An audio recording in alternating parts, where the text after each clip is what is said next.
Sorry to interrupt your nightly programming on today, April 5th, 1911. We have breaking news about the young workers in the Triangle Shirtwaist Factory. We all know these brave young women from their protest earlier this year. And here's Hannah for the rest of your story. These workers went on strike to get shorter hours, better pay, and cleaner shops. Owners Max Blank and Isaac Harris were not willing to allow their workers to unionize. One by one, hundreds of shirtwaist manufacturers accepted their workers' demand for a union. The Triangle workers weren't so fortunate. When they finally went back on the job, they had won concessions on wages and hours, but Harris and Blank had forced them to give up the big issue. Triangle workers still lacked power to improve the work conditions on the factory floor. These horrible conditions led to today's fire. The fire started on the 8th floor from a dropped cigarette. Blank and Harris were able to escape via roof, but many workers weren't so lucky. The only warning these women got was the overburdened fire escape pool from the monastery. The only precaution the Triangle owners had taken were a dozen red pails of water, which were completely useless. The only hope the workers had was opening the locked door to the Washington Place stairway, but no one had the key. Some women resorted to jumping out of windows to their death instead of burning. Here we have an eyewitness. Did I see the fire? I did see the fire. I don't know how long it had been going. I was walking down the street and saw the smoke, and then I heard screams and yells, just different people. So I went around the corner and when I got around the corner, it was already in full blaze. The firemen were there. It was a horrible sight. I saw people running around. They were trying to get in. They couldn't get into the building. The blaze was too hot. The firefighters were trying to get all these women. I don't know, it was 6 stories, 7 stories up. They couldn't get their ladders all the way up. The women couldn't get out. It was awful. People were just watching. It was like they were in awe. They couldn't believe that, and nobody could help. The firemen couldn't get in there. I don't know what, I wanted to help, but I didn't know what to do. I saw there was a woman. I don't know, she couldn't have been very old. I don't even know if she was a woman. Probably a girl. I bet she wasn't even 20 years old. I looked up, I'm watching as the flames are coming out the windows, and all of a sudden I see a body. And she threw herself out the window. She jumped.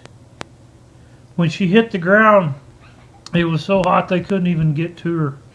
She didn't move. She died right there. She threw it, I guess she thought that hitting the ground was better than burning to death. I heard somebody in the crowd beside me said that they had the doors locked, that they couldn't get out. And so I said, and then I started looking, and I thought, okay, we can get them down the fire escape. So I started to run around the corner, and it was laying on the ground. The fire escape was laying on the ground. The women were trapped. They couldn't get out. The fire was so hot, the firemen couldn't get to them.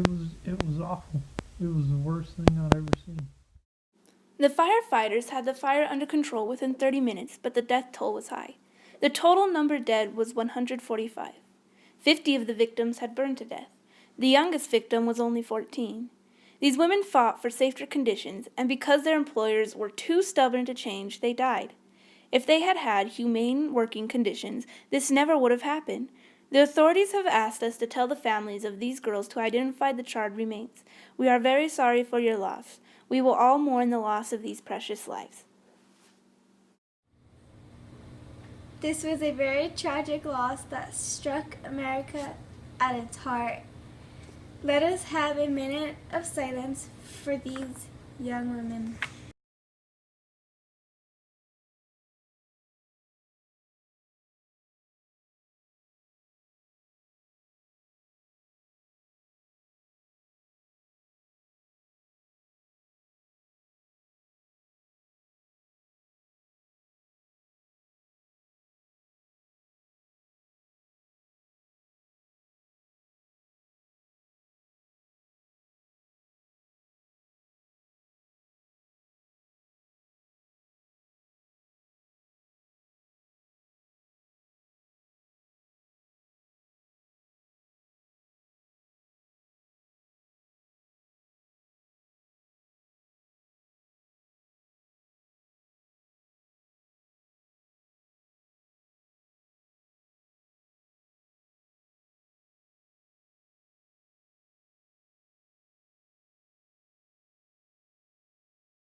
Max Blank and Isaac Harris were brought up on cases of manslaughter.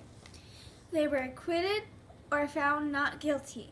146 women proved that this private system between worker and employer doesn't work.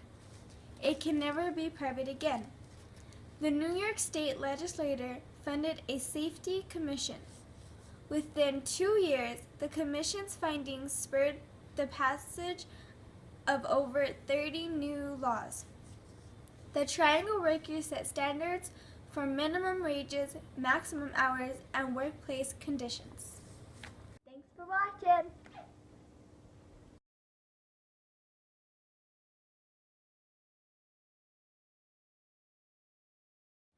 Special thanks to Miss Anglada for being such a great teacher, and we are all going to miss you.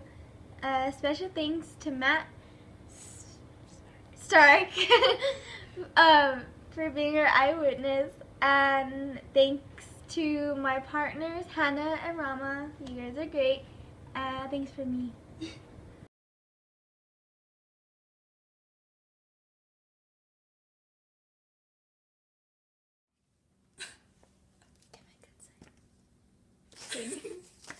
Sorry. Sorry, when you said go. Okay. I got this. Sorry to interrupt your I tried. I got this. Okay, I can do this. I can do this. Coming onto this. I couldn't. Did you video record that? That could be a blooper. Okay. Here. We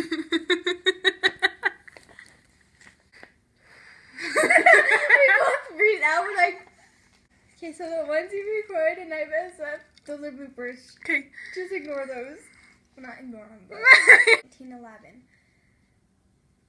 Oh, it's my spot. Okay, we hold my thumb right there. Okay, tell me it's in the triangle shirt waist. And triangle. I was gonna say short waist. I don't know why.